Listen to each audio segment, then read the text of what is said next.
म्हाडाच्या कोकण मंडळाच्या 2264 घरांच्या सोडतीसाठी अर्ज विक्री स्वीकृतीच्या प्रक्रियेला मुदतवाढ दिली आहे. प्रतिसाद वाढवण्यासाठी मंडळानं हा निर्णय घेतलाय. आता 6 जानेवारीपर्यंत अर्ज करता येणार आहे, तर 33 जानेवारीला सोडत काढणार आहे.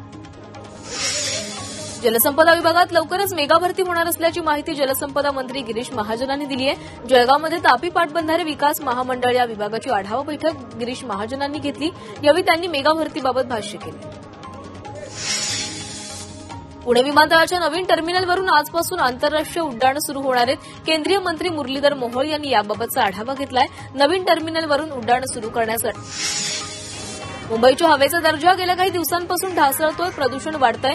या पार्श्वभूमीवर घनकचरा व्यवस्थापन विभागाचे सर्व सहाय्यक अभियंते कर्मचाऱ्यांना प्रदूषण नियंत्रणासाठीच्या सूचना देण्यात आल्यात. या सूचनांची अंमलबजावणी न केल्यास शिस्तभंगाचा कारवाईचा इशारा देण्यात आलाय.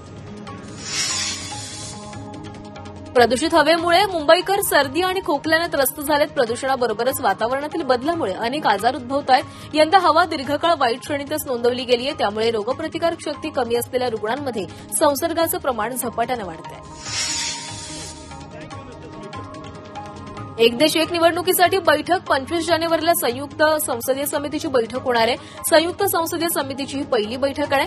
बुधवारी सकाळी 11 वाजता या बैठकीचं आयोजन करण्यात आलं आहे.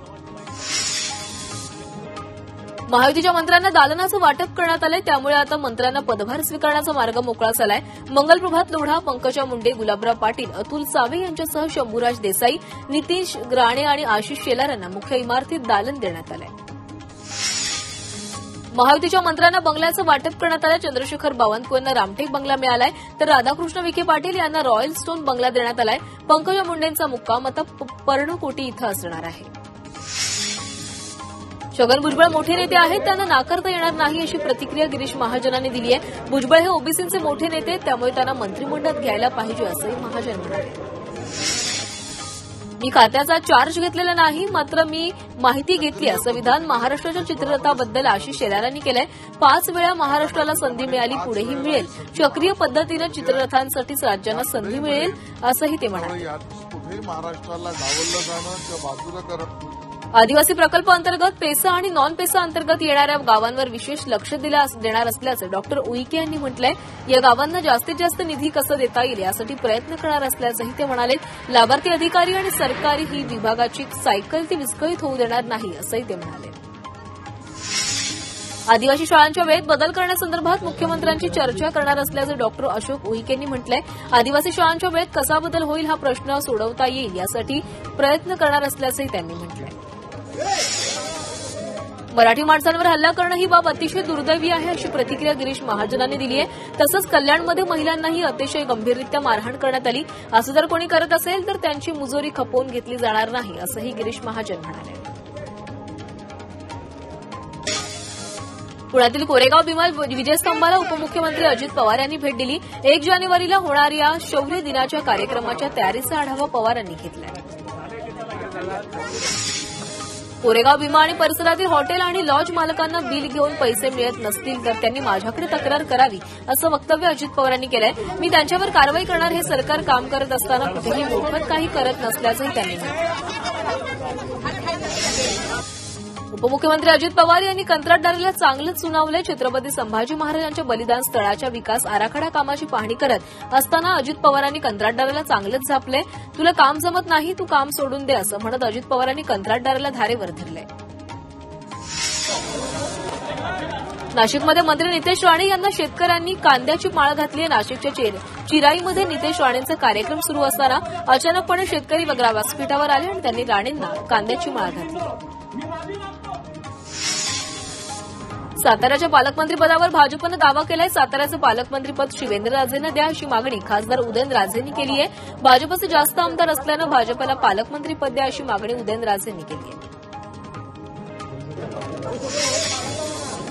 जलसंपदा मंत्री गिरीश महाजन यांनी जळगाव जिल्ह्याचं पालकमंत्रीपदाची इच्छा व्यक्त केली आहे. मात्र महायुतीत 3 पक्ष असल्यानं मोठी अडचण निर्माण झाली आहे असंही त्यांनी म्हटलेलं आहे. त्यामुळे जळगाव जिल्ह्याच्या पालकमंत्रीपदाबाबत महायुतीचे नेते निर्णय घेतील तो मान्य असणार असल्याचंही महाजनांनी म्हटलं आहे. आपल्या इच्छेवर कोणतं मंत्रिपद मिळत नाही तर वस्तुस्थितीवर सगळं असतं अशी प्रतिक्रिया चंद्रकांत पाटलांनी दिली आहे. तसंच पालकमंत्रीपदाचा निर्णय उशिरा होईल मात्र योग्य होईल असा विश्वासही त्यांनी व्यक्त केला आहे. ठाणे जिल्ह्याच्या पालकमंत्रीपदावरून भाजप शिवसेनेत रस्सीखेच सुरू आहे. शिवसेनेकडून उपमुख्यमंत्री एकनाथ शिंदे यांच्या नावाची चर्चा आहे, तर भाजपकडून दुसरीकडे गणेश नाईकांच्या नावाची देखील चर्चा सुरू आहे. रायगडच्या पालकमंत्रीपदावरून वाद रंगण्याची शक्यता आहे. शहरात शिवसेना आणि राष्ट्रवादीमध्ये बॅनरवर रंगलंय. भरत गोगावले यांच्या समर्थकांनी फिक्स पालकमंत्री असे बॅनर लावलेत, तर दुसरीकडे आदिती तटकरेंच्या समर्थकांनी भावी पालकमंत्री अशा आशयाचे बॅनर लावलेत. अजित पवारांनी बीड परभणी जिल्ह्याचं पालकत्व स्वीकारावं अशी मागणी आमदार अमोल मिटकर यांनी केली आहे. पुणे जिल्ह्यासोबतच बीड परभणीचंही पालकत्व त्यांनी स्वीकारावं असं त्यांनी म्हटलेलं आहे. पालकमंत्रीपदाचे नियोजन करण्यासाठी महायुतीचे तीनही नेते सक्षम असल्याचं डॉक्टर अशोक उईके यांनी सांगितलंय. हा फार मोठा चर्चेचा विषय नसून देवेंद्र फडणवीस, एकनाथ शिंदे आणि अजित पवार या मोठ्या नेत्यांना पालकमंत्रीपदाचे नियोजन करणं अगदी सोपं असल्याचंही ते म्हणाले. भुजबळांच्या नाराजीवर मुख्यमंत्री देवेंद्र फडणवीसांनी प्रतिक्रिया दिली आहे. भुजबळांच्या नाराजीवर लवकरच तोडगा काढू अशी माहिती फडणवीसांनी दिली. भुजबळ आमच्यासोबत असणं गरजेचं आहे असं विधानही फडणवीसांनी केलं आहे. भुजबळांनी फडणवीसांना भेटणं हे प्रासंगिक असल्याचं विधान आशिष शेलार यांनी केलंय. भुजबळ ओबीसींचा मोठा चेहरा असून हे दोघेही योग्य भूमिका स्पष्ट करतील असंही ते म्हणाले. सोमनाथ सूर्यवंशींची हत्या ही सरकार पुरस्कृत असल्याचा आरोप काँग्रेस खासदार राहुल गांधींनी केलाय.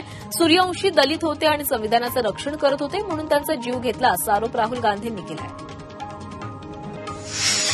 राहुल गांधींचा परभणी दौरा म्हणजे राजकीय नौटंकी असल्याचा आरोप मंत्री संजय शिरसाट यांनी केलाय. राहुल गांधींनी परभणीत जाऊन सोमनाथ सूर्यवंशींच्या कुटुंबियांची भेट घेतली. यावर शिरसाट यांनी हे भाष्य केलंय. राहुल गांधी लोकशाही पद्धतीनं मत मांडू शकतात, मात्र सर्वंकष माहितीच्या अनुषंगानं मतं मांडणं गरजेचं आहे असं वक्तव्य आशिष शेलार यांनी केलंय. राहुल गांधींचे मुख्यमंत्र्यांवरचे आरोप बिनबुडाचे असून सरकारच्या वतीनं उचित उत्तर दिलं जाईल असंही शेलार यांनी म्हटलंय. संतोष देशमुख हत्या प्रकरणात न्याय मिळावा यासाठी बीड शहरात 28 तारखेला भव्य मोर्चा निघणार आहे. सर्व पक्ष, सर्व संघटना रस्त्यावर उतरणार आहेत. हा मोर्चा शहरातील डॉक्टर बाबासाहेब आंबेडकर पुतळ्यापासून थेट जिल्हाधिकारी कार्यालयावर धडकणार आहे.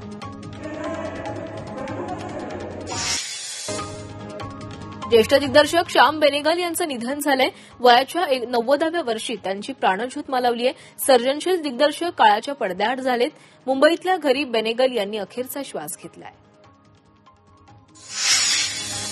क्रिकेटपटू विनोद कांबळे यांची प्रकृती बिघडली आहे. विनोद कांबळे उपचारासाठी आकृती हॉस्पिटलमध्ये दाखल झाले. भिवंडीतील आकृती रुग्णालयामध्ये कांबळेंवर उपचार सुरू.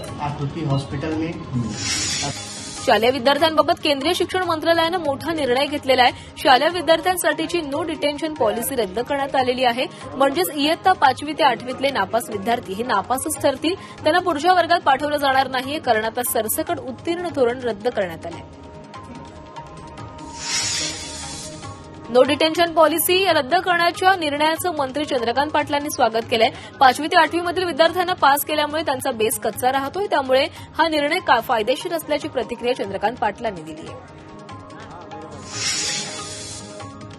सांगलीत शेतकरी संघटनेनं आंदोलन केलंय. शेतकऱ्यांचा 7/12 कोरा करा आणि जिल्हा मध्यवर्ती बँकेच्या मुख्य कार्यकारी अधिकाऱ्यांची सेवामुक्ती करण्याच्या मागणीसाठी हे आंदोलन करण्यात आलं. धनंजय मुंडेंविरोधात मराठा क्रांती मोर्चानं आक्रमक भूमिका घेतली आहे.